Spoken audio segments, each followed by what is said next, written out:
யாரது சாலையோரம் படுத்து கிடப்பது?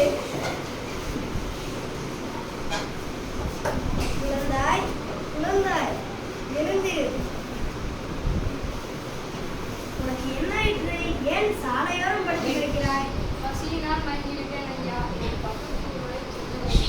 சரி, அவசரப்படாதே. முதலில் இந்த தண்ணீரை குடி.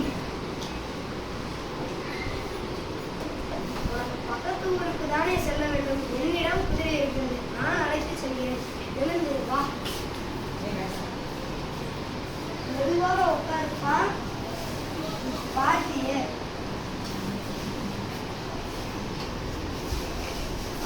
இவன் திருடன் போயிருக்கிறதே.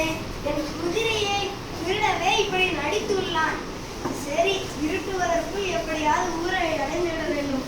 அதற்கு முன் சந்தையில் ஒரு குதிரையை வாங்கிவிட்டு செல்லலாம். கூட்டம் அதிகமாக உள்ளது. இது என்ன என்னுடைய குதிரை மாதிரி உள்ளது?